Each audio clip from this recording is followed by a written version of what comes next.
ऐष्णा आदान निक्षेपण और प्रतिष्ठापन समिति। 40 दोष बिना सुकुल श्रावक तने घर अशन को ले तप बढ़ावन है तू नहीं तन पोषते तजी रसन को शुचि ज्ञान संयम उपकरण लखी के गहे लखी के धरे निर्जंतु थान विलोकी तन मल मूत्र श्लेषम परिहरे। मुनिराज की चर्चा, मुनिराज की चर्या कैसी होती है, मुनिराज का विहार किस तरह से होता है, चलना कैसा होता है, वह हमने ईर्या समिति में जाना। और मुनिराज की भाषा कैसी होती है, जब मुनिराज उपदेश देते हैं तो उनकी भाषा कैसी होती है, भाषा समिति में बताया। अब ऐष्णा समिति देखिए, सबसे पहले शब्दार्थ देख लेते हैं। 46 अर्थात 46 दोष, दोष या हानि, बिना 46 दोषों के बिना, सुकुल मतलब 46 दोषों से रहित, सुकुल अर्थात उत्तम कुल वाले श्रावक तने, श्रावक के पास, श्रावक तने घर, ऐसे श्रावक के पास जो सुकुल है मतलब उत्तम कुल का है, ऐसे श्रावक के घर अशन, अशन अर्थात भोजन या आहार को ले तप बढ़ावन, तप को बढ़ाने के लिए लेते हैं, हेतु मतलब तप बढ़ाने के लिए लेते हैं, हेतु नहीं तन, हेतु नहीं तन पोषते मतलब तन को पोषण करने का हेतु नहीं है, तजी रसन को, रसों को त्याग कर मुनिराज इस तरह से आहार लेते हैं। शुचि अर्थात पवित्र, पवित्रता का ज्ञान संयम उपकरण, ज्ञान और संयम का उपकरण, लखी के गहे लखी के धरे मतलब शुचि का उपकरण, ज्ञान का उपकरण और संयम का उपकरण, लखी के गहे देख कर, लखी के अर्थात देख कर, गहे अर्थात रखते हैं, लखी के गहे मतलब लेते हैं, लखी के धरे अर्थात देख कर रखते हैं।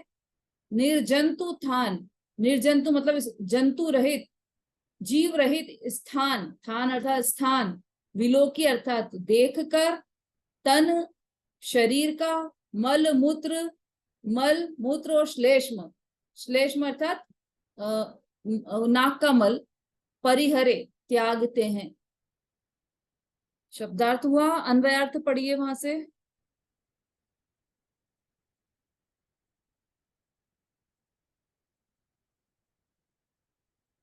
सरिता जी।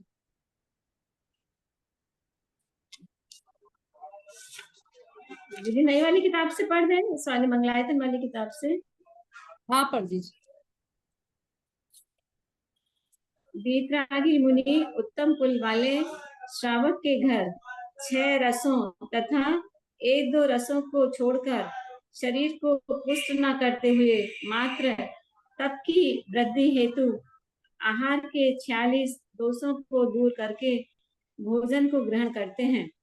पवित्रता, ज्ञान तथा संयम के साधन शास्त्र कमंडल तथा पिछी को देखकर ग्रहण करते हैं और देखकर धरते हैं। मुनिराज शरीर के मलमूत्र तथा श्लेष्म आदि को जीव रहित स्थान देखकर त्यागते हैं। ठीक है, समता भाभी आप भी पढ़िए। वीतरागी मुनि उत्तम कुल वाले श्रावक के घर और 6 रस अथवा 1-2 रस को छोड़कर शरीर को पुष्ट न करते हुए मात्र तप तप की वृद्धि करने हेतु आहार के 46 दोषों को दूर करके भोजन को ग्रहण करते हैं। पवित्रता के साधन कमंडलों को और ज्ञान के साधन शास्त्र को तथा संयम के साधन पीछी को देखकर ग्रहण करते हैं और देखकर रखते हैं और पेशाब श्लेष्म शरीर के मैलों को जीव रहित स्थान देखकर त्यागते हैं। ठीक है।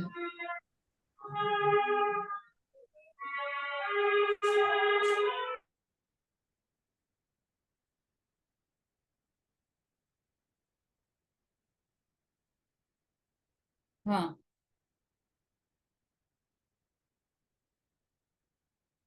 देखिए मुनिराज की चर्चा और चर्या है यहाँ पर। चर्या कैसी होती है मुनिराज की? अंदर में तो 3 चौकड़ी कषाय का अभाव है, ऐसे मुनिराज हैं, और उतनी शांति उनको हो गई है कि 3 चौकड़ी के कषाय के अभाव जितनी शांति मुनिराज को प्रकट हो गई है, और उस शांति के साथ में चलने वाला जो उनका शुभ विकल्प है, उसमें यह समिति इत्यादि का पालन वो करते हैं। तो किस तरह से पालन करते हैं वो हम देखते हैं। देखो, तत्वार सूत्र के आधार से यदि हम देखें तो उसमें लिखा है, एषणा समिति का श्रावक के घर विधि पूर्वक दिन में एक ही बार निर्दोष आहार लेना सो एषणा समिति है। एषणा समिति में मुनिराज दिन में एक ही बार आहार लेंगे। ये अधिक से अधिक है मुनिराज के लिए। मैक्सिमम दिन में एक बार आहार लेना, ये मैक्सिमम है, क्योंकि मिनिमम तो बहुत सारा 3 दिन में एक बार आहार लेते हैं मुनिराज, कभी 7 दिन में एक बार आहार लेंगे ऐसे, क्योंकि उपवास वगैरह करते रहते हैं ना मुनिराज। तो मिनिमम यदि दिन में मतलब कंटिन्यू आहार भी ले रहे हैं तो दिन में एक ही बार आहार लेंगे, एक बार से दूसरी बार आहार नहीं लेंगे। भोजन से पहले नाश्ता नहीं करेंगे, शाम का भोजन नहीं करेंगे, केवल दिन में एक ही बार आहार लेते हैं मुनिराज, और विधि पूर्वक लेंगे और श्रावक के घर लेंगे, है ना। इसमें 3 चीजें आई है ना। पहली तो यह है कि 46 दोष बिना सुकुल श्रावक तने घर अशन को, मतलब उत्तम कुल वाले श्रावक के घर पर ही लेंगे मुनिराज। आवाज आ रही है सबको?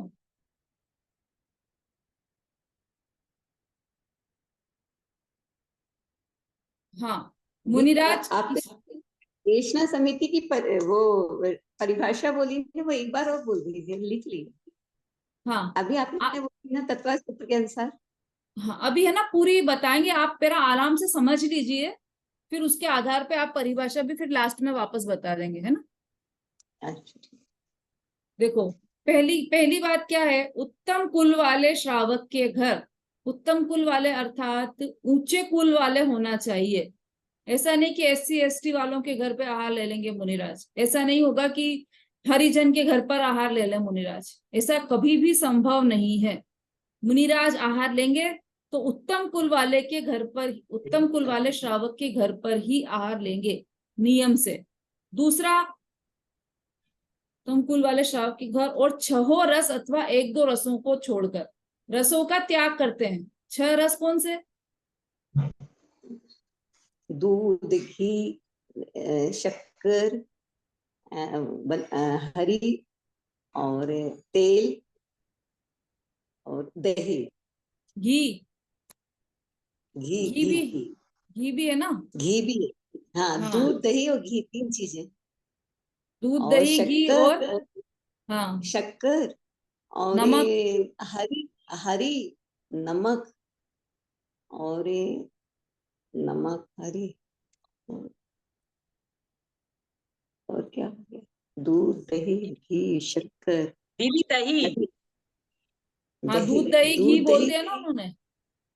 नहीं दीदी, हाँ, दूध अलग होता है और दही अलग। हाँ, तो 3 हो गया ना, दूध, दही और घी, 3 मीठा और शक्कर और हरी और नमक नमक 6 हो। दीदी मैं बताऊं लाइन से? मैं बताऊं लाइन? नहीं शोभा जी, कुछ गड़बड़ है, क्योंकि आपके इसमें तेल नहीं आया ना। दूध, दही, घी हो गया, दीदी मैं बताऊं? शक्कर, नमक, तेल हो गया, तो 6 तो यही। दूध और घी तो दही नहीं होएगा दीदी, दूध और घी होएगा। तो दूध, घी, शक्कर, नमक, तेल और वनस्पति मतलब हरी, ये 6 हैं। ठीक है, अनीता जी बोलिए। मैडम, दूध और और इतवार को नमक नहीं लेते हैं, नमक, घी, शक्कर, वनस्पति, है ना, और दूध, शक्कर, वनस्पति, घी, तेल, तेल नहीं लेते हैं, शनिवार को तेल नहीं लेती है। मैंने की है मैडम, भूल गए। अच्छा चलो ठीक है, वो जो शोभा जी ने बोले ना वही है, ठीक है। ये 6 रसों का या फिर 1-2 रस का त्याग करते हैं। ऐसा भी नियम नहीं रहता उनको कि वो रविवार को नमक का त्याग करेंगे, ऐसा भी नियम नहीं है। किसी भी दिन किसी भी रस का वो त्याग कर सकते हैं। और 1 से 2 खाली नमक का ही त्याग नहीं करेंगे, ऐसा भी नहीं होगा कि खाली नमक का ही त्याग कर रहे हैं, नमक के साथ उन्होंने घी का भी त्याग कर दिया। तो 1 या 2 कितने भी उनकी इच्छा से वो रसों का त्याग करते हैं मुनिराज। और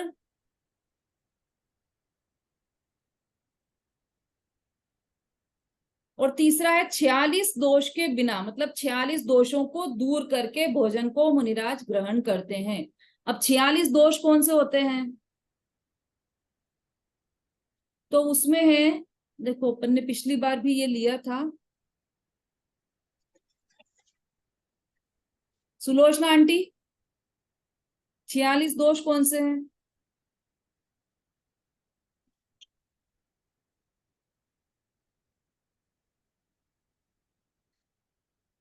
छियालीस दोषों में ऐसा 16, 16 और 14, 16 + 16 + 14 कितने हुए अनीता जी?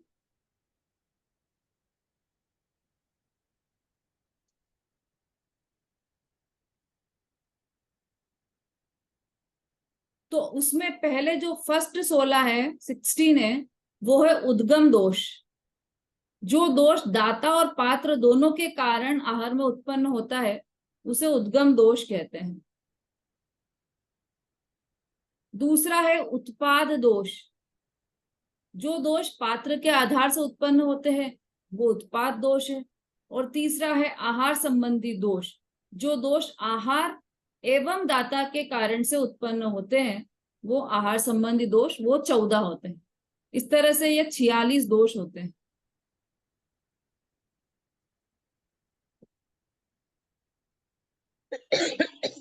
हाँ बोलिए बोलिए, अनम्यूट कीजिए।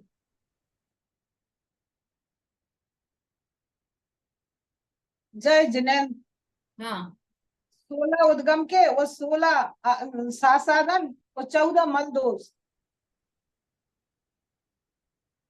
उद्गम के, उत्पाद के और आहार संबंधी दोष, ऐसा। हाँ, हाँ वो देखो अलग अलग तरीके से आया है। हाँ ठीक है, हाँ।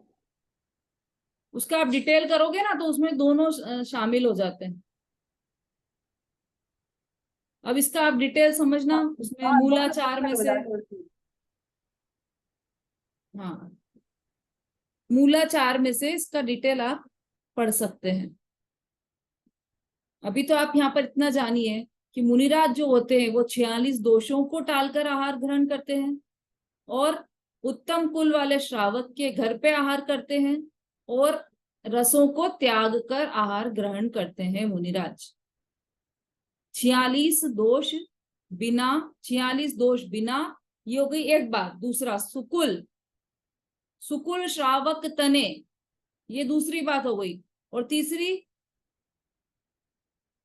रसन को, तजी रसन को, ये तीसरी बात हो गई। ये 3 बात हो गई। अब मुख्य बात यह है कि ये जो मुनिराज आहार ग्रहण करते हैं, किस लिए आहार ग्रहण करते हैं? कि उन्हें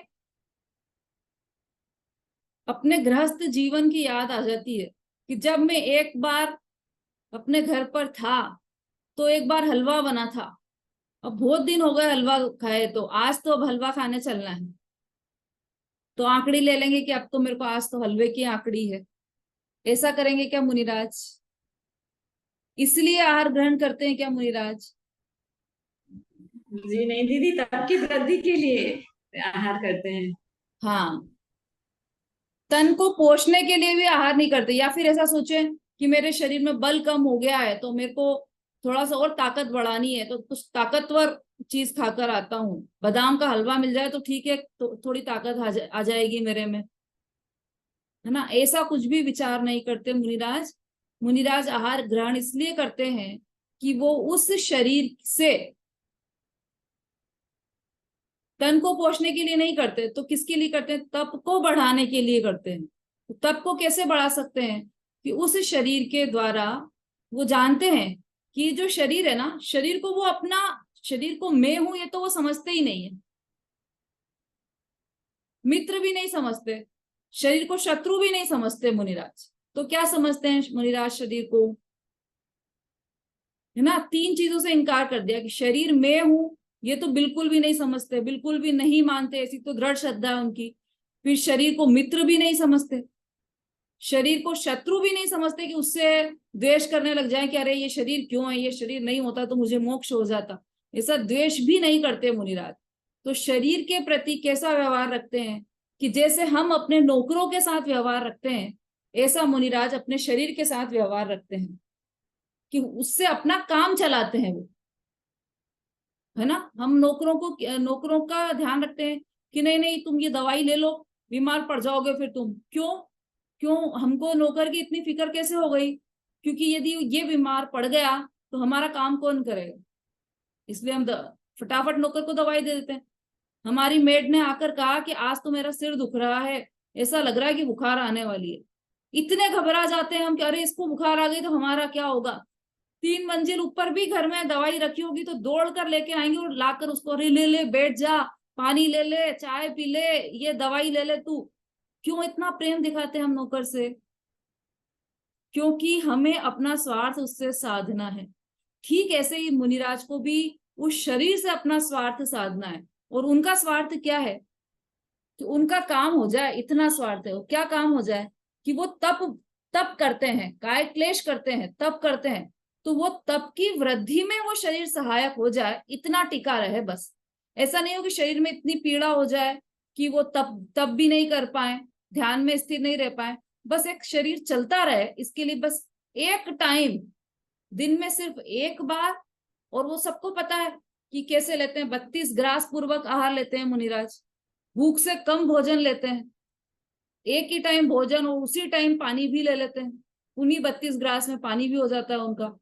तो ये सब कार्य क्यों करते हैं? कि बस एक टिका रहे शरीर, उसको कुछ दाना दे दिया, ऐसे कुत्ते होते हैं ना कि इसको कुछ रोटी डाल दो बस, तो ये टिका रहेगा, अपने घर के आसपास की रखवाली करता रहेगा, रोटी डाल दो बस, ऐसा है ये शरीर। वो उसको रोटी डाल दो एक, तो ये टिका रहेगा। तो भूख से कम और शरीर को पोषण के लिए नहीं बल्कि तप की वृद्धि के लिए मुनिराज आहार ग्रहण करते हैं। देखो नियम सार में 63 गाथा में ऐष्णा समिति का बहुत सुंदर वर्णन आया है। पहले तो ये है कि ये जितनी भी समिति है ना,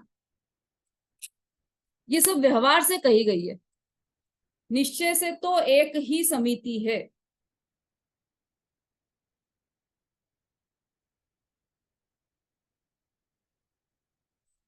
क्या है निश्चय से समिति? कि सम अर्थात सम्यक प्रकार से, और गमन अर्थात परिणमन, मतलब जो सम्यक प्रकार से मतलब उपचार रहित जो रत्नत्रय का मार्ग है, उस मार्ग रूप परम धर्म द्वारा अपने आत्म स्वरूप में परिणमन, अपने आत्म स्वरूप में परिणमन वही समिति है निश्चय से तो। और बाहर में व्यवहार से ही ईर्ष्या, भाषा, ऐष्णा, आदान निक्षेपण, प्रतिष्ठापन, ये समितियां कही गई हैं। देखो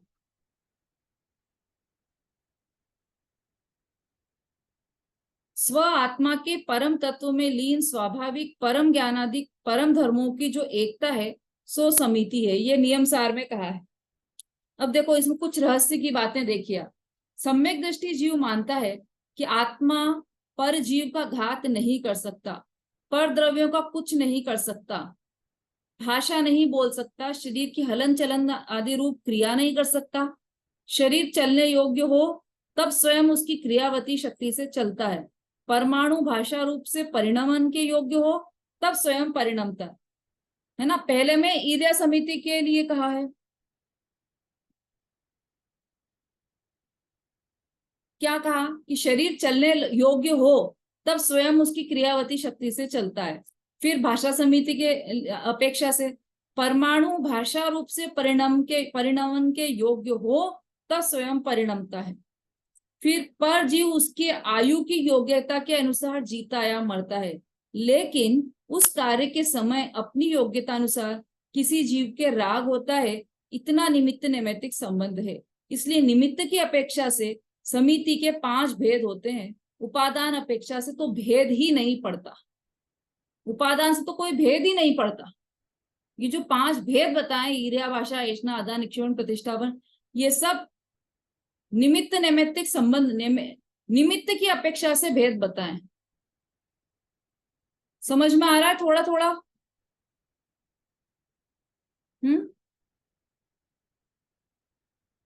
रेखा जी? जी हाँ दीदी। ठीक है, मतलब ये जो 5 समितियों का भेद आया है ना,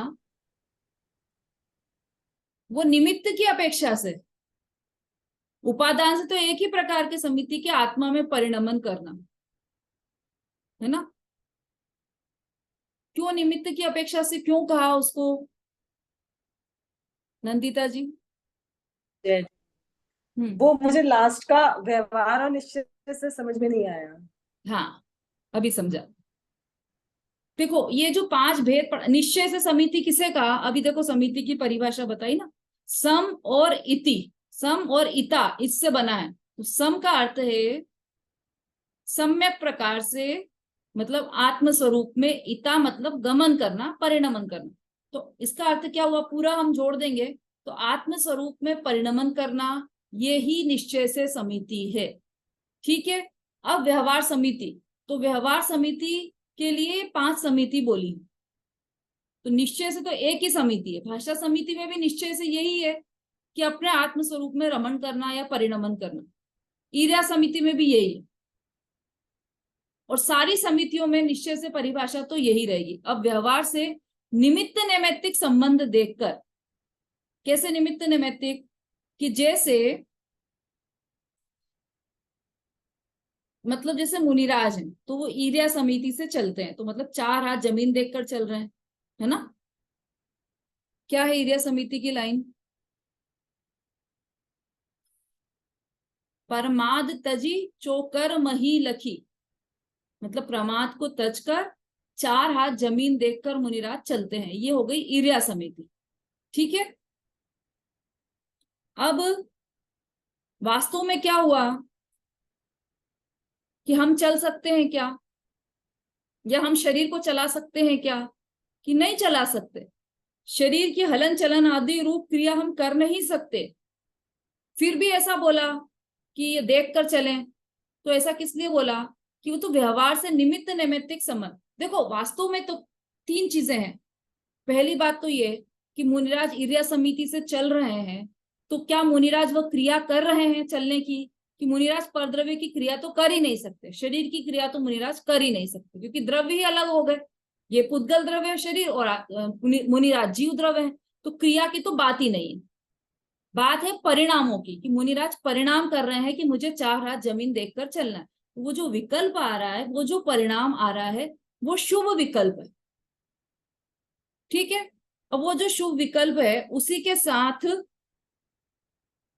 अंदर मुनिराज के शुद्धोपयोग या शुद्ध परिणति भी चल रही है, कि मैं ये, मतलब उनकी श्रद्धा ऐसी चल रही है कि मैं चल नहीं रहा हूं, मैं शरीर को चला नहीं रहा हूं, मैं हिल नहीं सकता, मैं चल नहीं सकता, मतलब मैं शरीर को हिला नहीं सकता, ऐसे उनके अंदर दृढ़ श्रद्धा पड़ी हुई है। तो ये जो श्रद्धा है, ये सम्यक श्रद्धा है।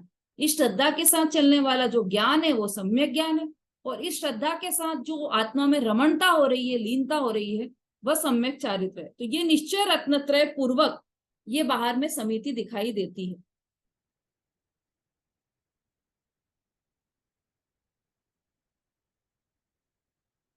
है ना, तो वो इसको ऐसा इसलिए बोला निमित्त की अपेक्षा से।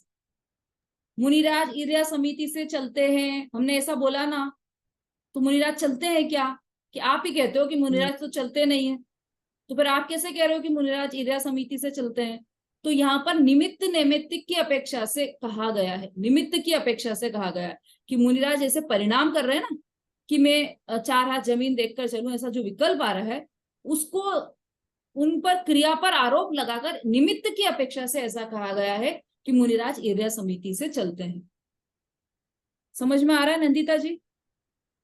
हाँ थोड़ा है अब। हाँ ठीक है, अभी और आएगा, देखो सरल, अभी और सरल करेंगे इसको। सम्यक दृष्टि को समिति में जितने अंश में वीतराग भाव है उतने अंश में संवर है, और जितने अंश में राग है उतने अंश में बंध है। ये तो समिति की बात हो गई।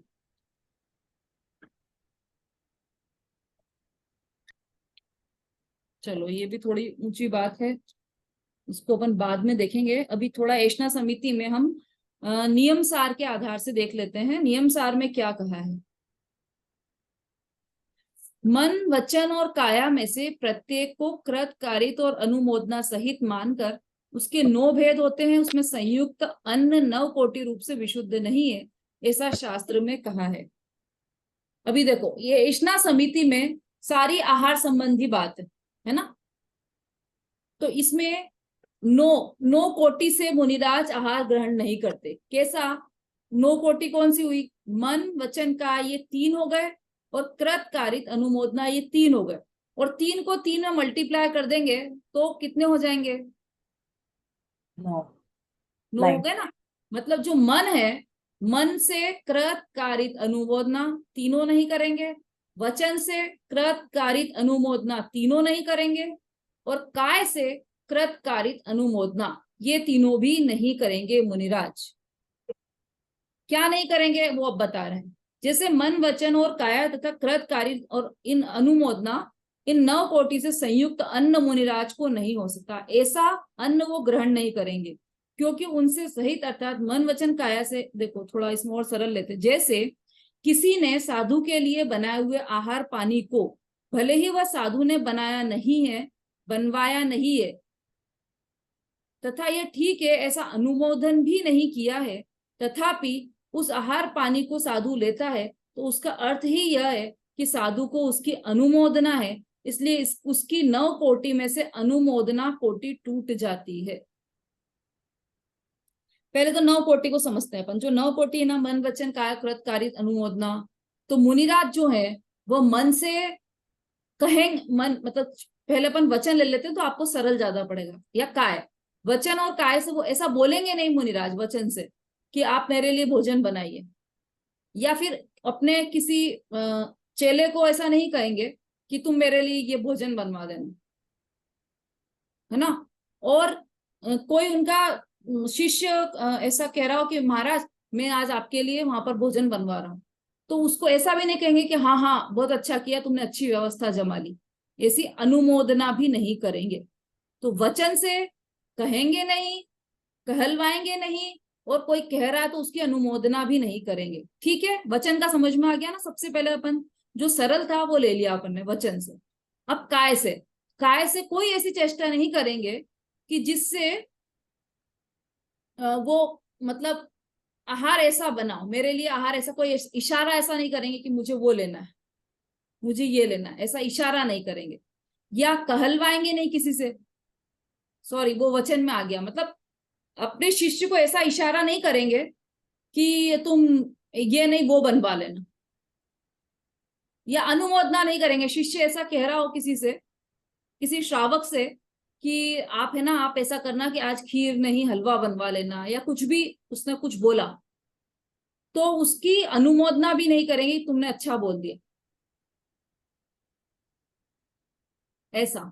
मतलब काय से भी ऐसा हाँ हाँ अच्छा किया बढ़िया, ऐसा ऐसा इशारा नहीं करेंगे, काय से भी नहीं करेंगे, वचन से भी नहीं करेंगे, काया से भी नहीं करेंगे, और यहां तक कि मन से भी नहीं करेंगे।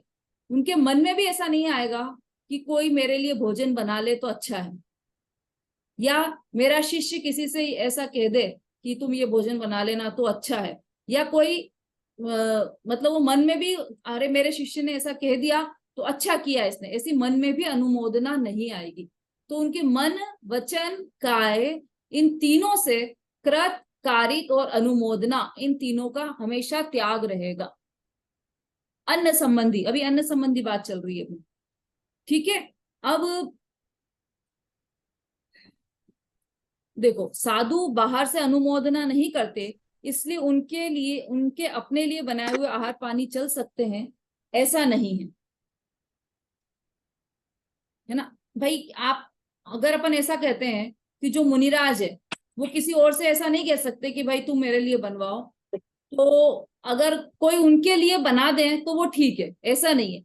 देखो इसमें मूल बात क्या है, साधु को उद्देशिक आहार का त्याग रहता है। अभी जो हमने 46 वो देखे ना, 46 दोष बिना सुकुल, तो 46 दोषों में एक उद्देशिक आहार का भी त्याग, उन्हें सबसे पहले उद्गम दोषों का जो 16 उद्गम दोष है उसमें सबसे पहला उद्देशिक आहार, उस उद्देशिक आहार का त्याग रहता है मुनिराज को।